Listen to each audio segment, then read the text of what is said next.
Welcome to our channel. Today we how to transfer tasks from Microsoft To Do to Trello boards. Easy tutorial step by step clearly. Open Microsoft To Do on your device. Navigate to the list containing the tasks you want to transfer. Select the tasks you wish to move by clicking on them. For each task, copy the title and any relevant details. Now, switch to Trello in your browser. Open the Trello board where you want to create new cards. Choose the appropriate list within the board for the tasks. To create a new card, click on the Add a Card option. Paste the title of the first task in the card title field. If necessary, add a description or checklist by clicking on Open Card after creating it. Repeat the process for all tasks you wish to transfer.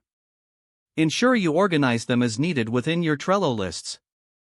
After transferring all tasks, review them for accuracy. Make any adjustments to due dates or labels as necessary. Now your tasks are successfully transferred from Microsoft To Do to Trello boards.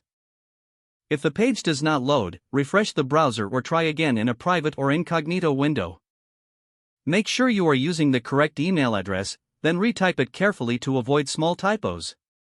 If your password is not accepted, use the reset option and create a new strong password you can remember. Check your spam folder for verification or security emails, then complete any requested confirmation steps.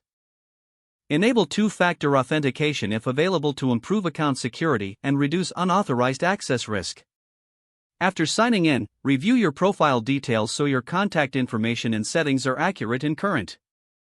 If you see an error message, note it down and try again after restarting your device and internet connection. Log out when you finish, especially on shared devices, to keep your account and payment information secure. If the page does not load, refresh the browser or try again in a private or incognito window. Make sure you are using the correct email address, then retype it carefully to avoid small typos. If your password is not accepted, use the reset option and create a new strong password you can remember. Check your spam folder for verification or security emails, then complete any requested confirmation steps. Enable two-factor authentication if available to improve account security and reduce unauthorized access risk. Don't forget to like this video and subscribe to our channel for more step-by-step tech guides.